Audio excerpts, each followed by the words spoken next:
Kim Ngân xin chào tất cả mọi người nha. Chào mừng mọi người đã đến với kênh YouTube của Kim Ngân. Sáng hôm nay thì xà lan của Ngân đã rời bến Ụ Trương Lộc rồi. Bây giờ thì xà lan của Ngân á đi tới nơi đất vườn đậu. Chiếc xà lan ở phía trước á là chiếc xà lan 2004, chiếc của cha Ngân á. Còn chiếc bên này là chiếc Bình Dương, chiếc này mẹ Ngân mới mua. Chiếc này tranh thủ chạy trước tại vì chiếc này sẽ vào trong bến nằm tại nhất, chiếc Ngân tại nhì, chiếc của cha Ngân thì nằm phía bên ngoài. Ngân sẽ đi vào cái đường Tam Bình này nè, chút xíu nữa Ngân vào trong đó Ngân đậu. Tại vì hồi xưa mẹ Ngân có miếng đất ở trong đây, có miếng đất trồng sầu riêng ở trong đây nè. Ở trong đây mình có người quen á, cho nên là Tết mình về trên đây mình đậu xà lan thì nó sẽ rất là im luôn. Tết đó không có chỗ đậu mọi người ơi, tại vì Tết năm nay thì xà lan của Ngân làm hơi trễ á, cho nên là mình sẽ vào trong đây mình đậu nó im hơn. Ngân lúc đầu Ngân dự tính là sẽ xuống cảng Mỹ Tho Ngân đậu, nhưng mà ở dưới cảng Mỹ Tho thì mùng 4 người ta đã làm việc rồi, cho nên là mình phải dời nữa. Năm nay thì lên trên này đậu trên này đi lên đi xuống rất là xa luôn, nhưng mà đậu ở trên đây thì vừa an toàn mà vừa yên tâm nữa.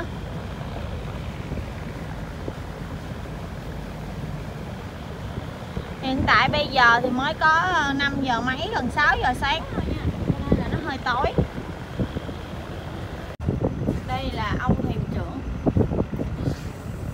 sáng ngày lạnh quéo luôn. Đây là hai mẹ con Su Su với Gâu Gâu nè. Sáng giờ Ngân lo dời xà lan á, Ngân thảy hai mẹ con Su Su với Gâu Gâu lên nắp hầm luôn. Tại vì sợ là chạy lắng quấn theo cái chân Ngân, rồi Ngân lo dời xà lan Ngân không để ý nữa, cho lên nắp hầm là an toàn nhất. Đây bây giờ còn sáng sớm á, mặt trời chưa có mọc luôn nè.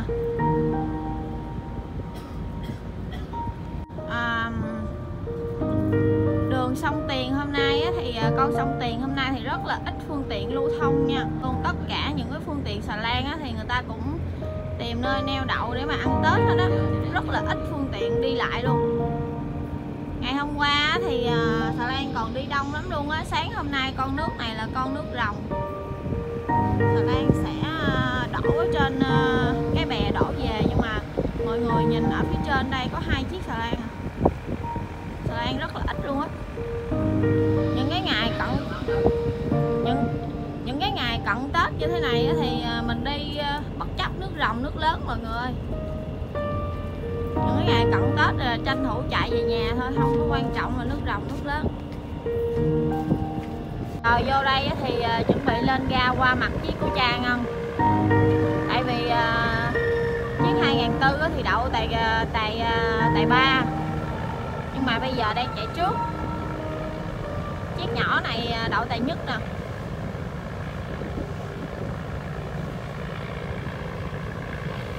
Cái đoạn đường sông Tiền hôm nay buồn quá luôn á, không có xà lan gì hết á. Bình thường mọi năm á, thì ngày này thì Ngân vẫn còn đi làm nha, tới 30 Tết Ngân mới nghỉ.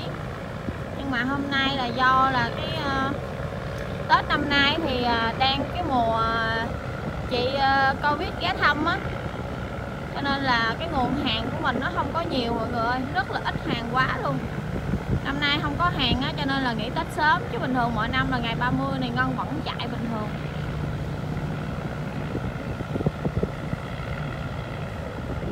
Thì xà lan của Ngân đã quẹo vào trong giàm rồi nè. Hồi trước giờ thì xà lan của Ngân chưa đi cái đoạn đường này bao giờ hết á, tại vì xà lan của Ngân lớn á, đi vào trong này thì sợ cạn. Còn bình thường nước cạn á, thì ở trong cái đoạn đường này nó hẹp lắm. Mình đi cái đường phía bên ngoài á thì sông sâu nước chảy, sông nó rộng. Còn mình vào trong đây thì sông nó hẹp, nhưng mà được cái mình đi trong đây thì nó sẽ gần hơn nha. Mình đi đường này thì nó cũng ra chỗ cái bè luôn á. Mình đi đường ngoài thì nó cũng ra cái bè, nhưng mà được cái là cái cồn ở trong đây thì mình đi nó gần hơn. Ở ngoài bên kia thì mình phải đánh cái vòng.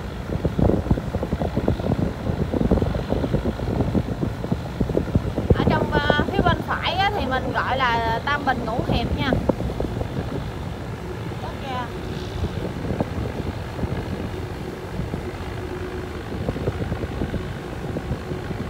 Hồi lúc trước Ngân đi chiếc xà lan 1200 á thì Ngân rất là hay đi vào trong cái đoạn đường này nè.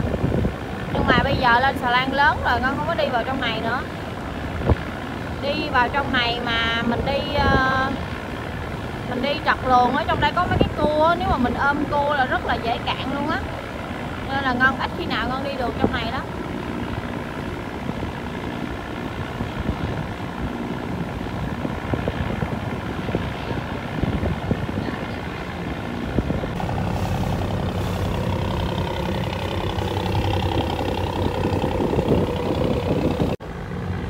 Ở phía bên trái á, mọi người thấy có cái dàm xà lan nè, một dàm 3 chiếc và một chiếc xà lan và một chiếc ghe. Thì những cái chiếc xà lan này á, thì người ta đậu ở đây để mà ăn Tết luôn á. Những cái bến này thường thì những cái bến quen, những cái bến nhà thì người ta mới cho mình đậu. Và trong đây á, ăn Tết là rất là im luôn. Tại vì ở trong đây á, thì Ngân có quen bác Hai á. Ban ngày thì Ngân sẽ gửi xà lan cho bác Hai luôn. Còn ban đêm thì hai vợ chồng Ngân sẽ lên đây ngủ, giữ xà lan.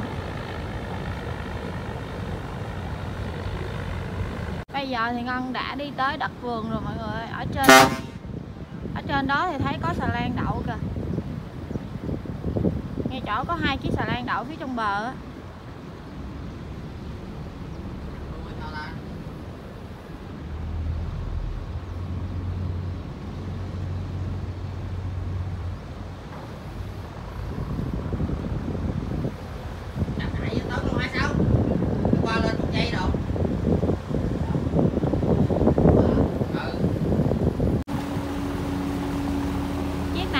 Chiếc xà lan mẹ Ngân mới mua này, chiếc 900 mấy chục tấn á. Xà lan này của Bình Dương.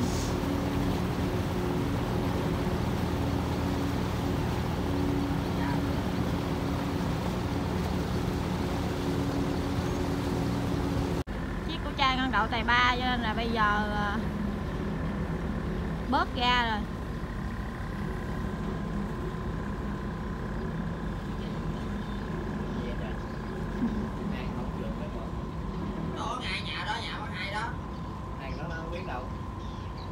Ở đây thấy cặm cọc dừa quá chừng luôn nè, dài xuống tới dưới này luôn.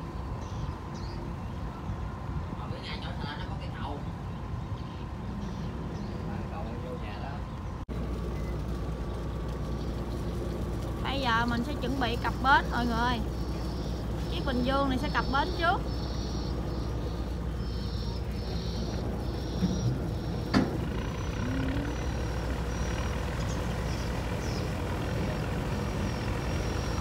Đây, xà lan của Ngân thì bây giờ Ngân đã cập bến rồi nha. Dượng Sáu với ông xã Ngân á, đang lên dây phía trong bờ á. Mình xà lan Ngân á, thì đậu 3 chiếc bự lắm, còn chiếc ở trong này nhỏ xíu à. Bây giờ mình sẽ lên phụ một cọng dây mới được. Ở phía trên kia thì có một cái nhà yến, nuôi yến phía trên đó cho nên ồn lắm luôn. Trời ơi, anh Giàu đang ngồi dây chứ không phải đu dây. Anh Giàu đang bò trong bờ lên dây nè.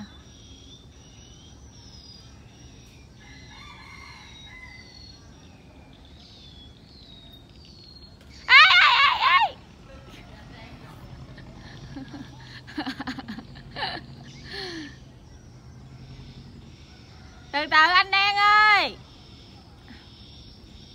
Hồi nãy chặn cái mũi ra là lên ngon à.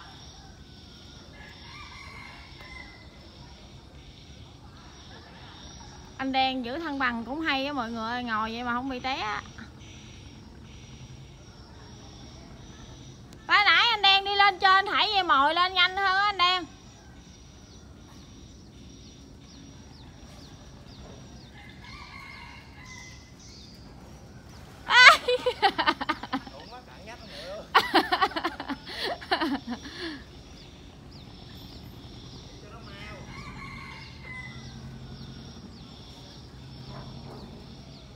Đu dây kiểu này mỏi tay dữ lắm luôn á.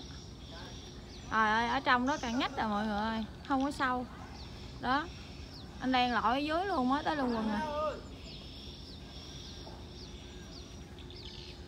Chắc là mình lên 2 cọng, 1 cọng dây mũi, 1 cọng dây lái á. Lên chịu phụ nước rồng, nước lớn.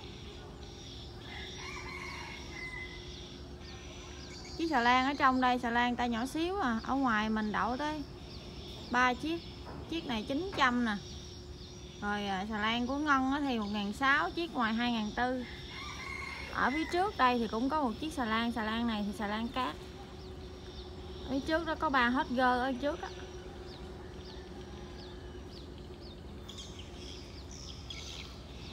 Ở đây thì có rất là nhiều những cái gốc dừa luôn. Mình sẽ buộc dây vào trong những cái gốc dừa á.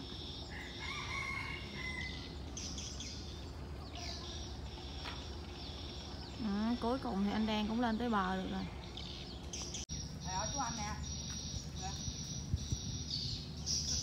Nãy giờ con nghe gồ gồ, con không biết vụ gì.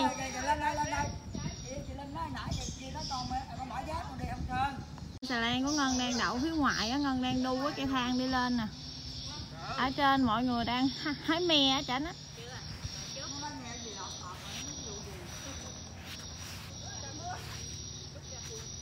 Ôi đi cái đòn ghê quá.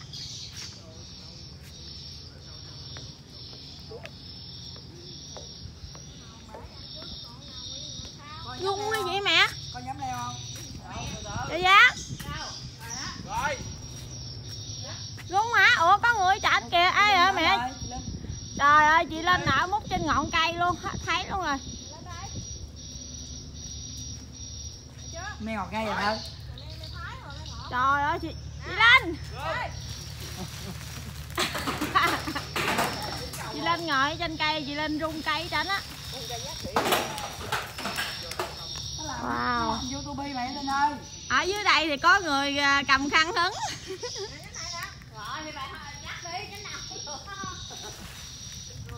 Wow. Quá chừng trái luôn, cây me này trái nhiều lắm luôn mọi người, nó đã chín hết rồi đó. Chị Linh đang đứng ở trên ngọn cây nè. Trời ơi có bãi gung coi kìa. Mày cầm sao vô đâu? Anh có vô đâu? Lấy vô đâu đâu có sao. Lấy không lấy màu tám đem lấy cái nón cho con. Ôi ôi. Được chưa? Lượm nó. Được nguyên một rổ rồi nè. Mày đứng đây anh đứng đây. Khi mà anh đứng xích vô. Có dốc bọ không chị Linh? Có dốc bọ không chị Linh? Rồi chưa? Rung đi. Ở xong đó chứ.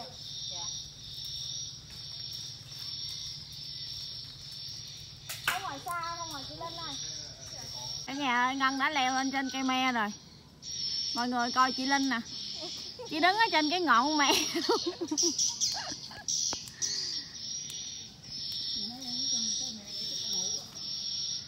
Con đang ngủ á mà con nghe lụp bụp con không biết cái gì. Trời ơi mấy chị Linh, mấy cái trái đó nó chưa có chín lắm, sao nó không rụng hả chị Linh? Nó mới vừa chín không sức, cái cuốn nó chưa có vỏ. Dạ. Bây giờ Ngân sẽ trèo lên cái nhánh ở phía trên Ngân hái nha. Phía bên ngoài sông nè. Nguyên cái nhánh ở ngoài đó trái nhiều lắm. Mà cái nhánh đó ngoài đó nhỏ mọi người ơi, Ngân không dám trèo ra. Ngân sẽ lựa cái nhánh to Ngân trèo mới được. Ngân đã trèo lên tới đọt rồi nè. Đó, trời ơi cái nhánh này quá chừng trái luôn rồi. Mà ở xa lắm luôn á. Đây cái trái này lúc nãy chị Linh chọc á. Ui. Cái trái này lúc nãy chị Linh rung á, nó rụng nè. Ôi. Me này là me Thái nha, ngọt dữ lắm luôn á. Đây, để Ngân ăn thử một trái nha. Trèo lên cây me, hái me phải ăn trái me mới được, mới hái được. Đây. Chị Linh ở bên đây nè, chị Linh. Đây. Đó, chị Linh đứng ngay cái ngọn cây, trời ơi, chị Linh hái một bịch luôn rồi kìa. Bây giờ Ngân sẽ ăn một trái me thôi rồi Ngân sẽ hái nha. Đây mọi người ơi, Ngân đang ở trên ngọn cây nè. Leo lên đây xong rồi ngồi thở. Bây giờ chưa có hái được, để thở xong mới hái nè. à?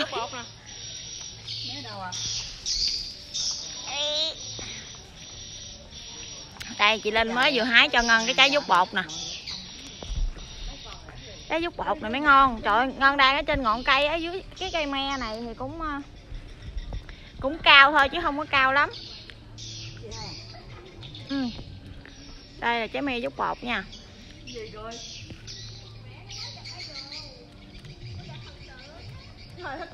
hả? Hôm nay coi mà không biết đâu. Vậy là hôm nay coi YouTube của mà không biết gì.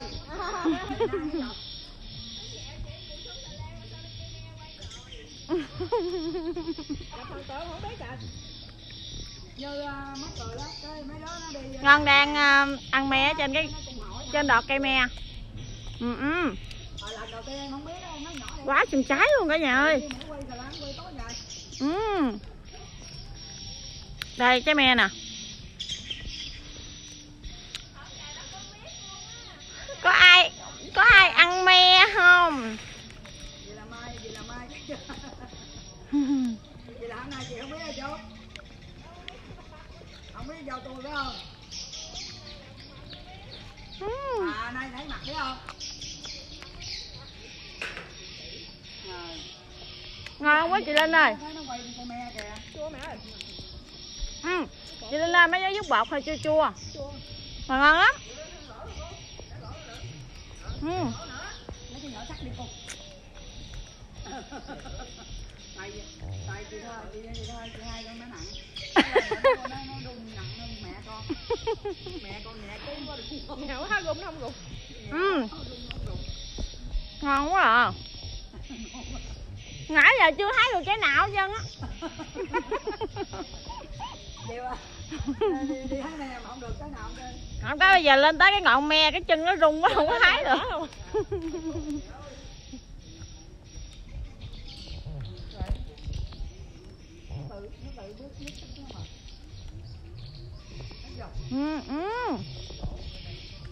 Bây giờ Ngân sẽ hái me mọi người ơi. Chút xíu nữa Ngân sẽ quay cho mọi người xem tiếp.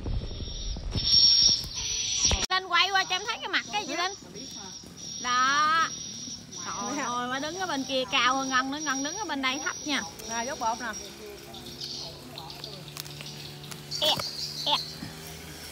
Rồi cái trái dút bột này mới ngon nè mọi người.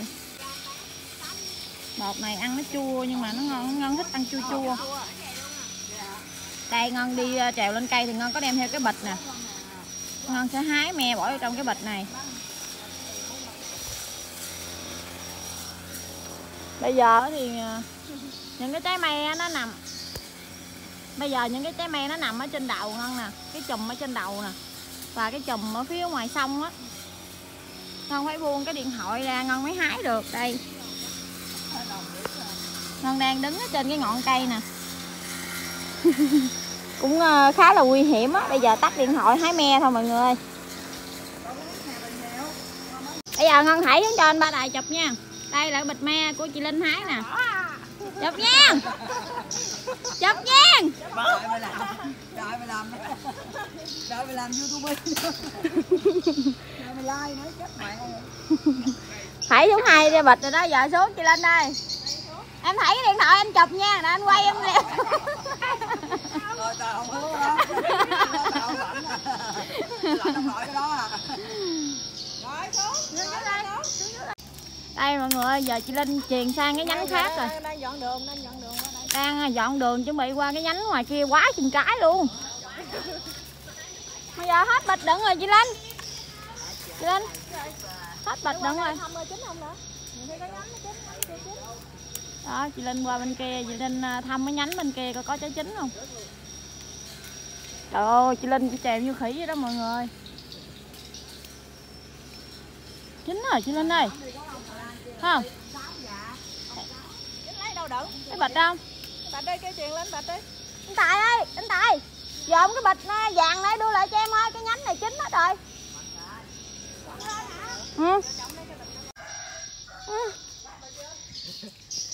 Nó ngọt gì chứ mày. Đầu bù tóc rối luôn rồi.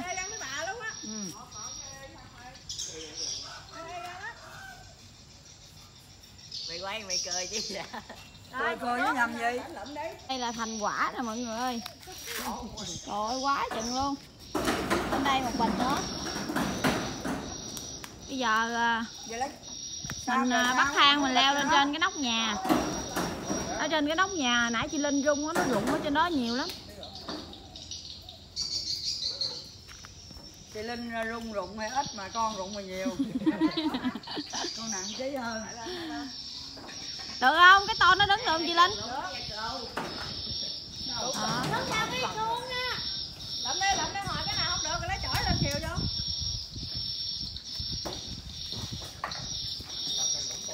Nó sao biết xuống á, Quá chừng luôn rồi. Gom lợp luôn mà. Cái vịt này là của chị Linh hái nè. Nó chín rồi chị Linh ơi. Không có vớt mà nó chín còn nhóc lắm. Cái này nó chín hết trơn rồi mọi người ơi, không có dốt bột.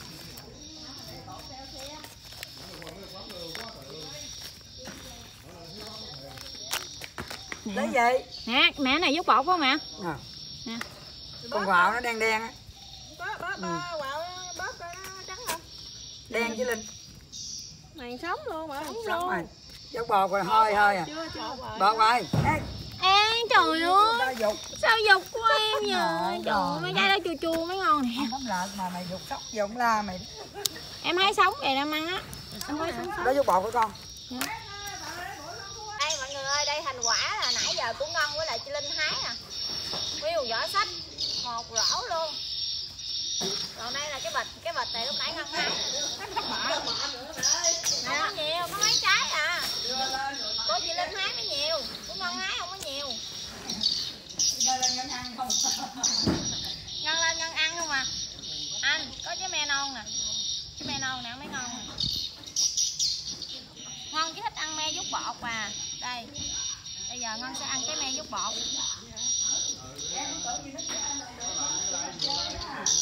Mấy cái me dút bột đó, nó chua chua ăn mới ngon mọi người ơi. Chứ me kia chín đó, nó ngọt lắm, ăn không ngon đâu. Ở đây nè.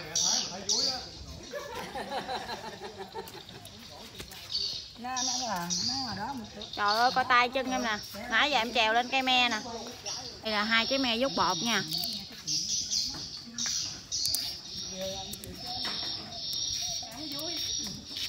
Đây là những trái me dút bột. Ngân rất là thích ăn mấy trái me này luôn. Nó chua chua ngon lắm. Cả nhà ơi, trèo lên cây me á, bây giờ á, cái đầu nó rối luôn á. Tại vì 3 cái nhánh me ở trên đó, nó xước tóc của Ngân á. Đây là một trái me dốt mẹ Ngân mới tách cho Ngân nè. Với me dút bột. Bây giờ mình ăn thôi cả nhà. Hồi nãy Ngân ở trên cây me thì Ngân ăn cũng nhiều lắm rồi. Bây giờ xuống đây là thành quả của mình hái. Trời ơi, sao cũng bịch này của bịch đen này của nó hái mày sống không nè. À, con hái mày sống Ngân á. Về lấy bịch đen này con lấy luôn. Ừ. Nó hái mày sống rồi chồng đó. Ông xã Ngân thích ăn me sống. Ngân hái me. Ngân hái một ít trái me sống cho ông xã Ngân.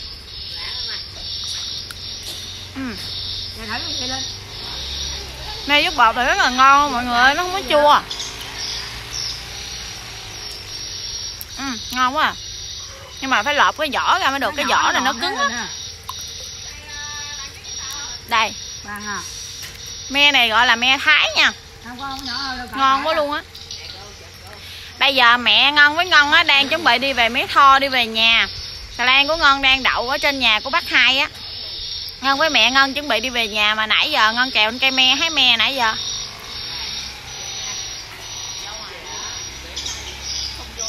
Rất là ngon luôn á. Vậy với nay cũng cái chục gần chiếc cây em mua em nhớ năm đó năm. Nó cũng 100 chứ lên hết đâu lên. Xe dưới 50 à. Dút bột ngon mẹ. Không chua ha. Thì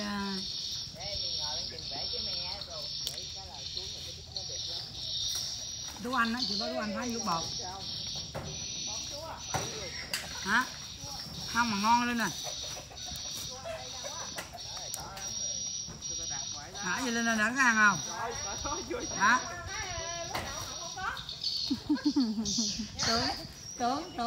tưởng nói không có. Mọi người ơi, bây giờ thì nước nó lớn với dâng cao lên lắm. Cái cây thang á, cái cây thang bây giờ đang dốc ở trên á. Đi lên nó thì dễ nhưng mà đi xuống thì khó lắm nha.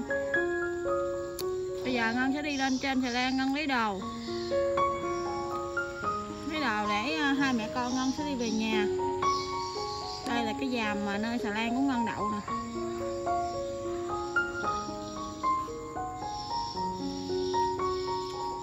Xà lan Ngân đang đậu cái giàm ở dưới đó đó.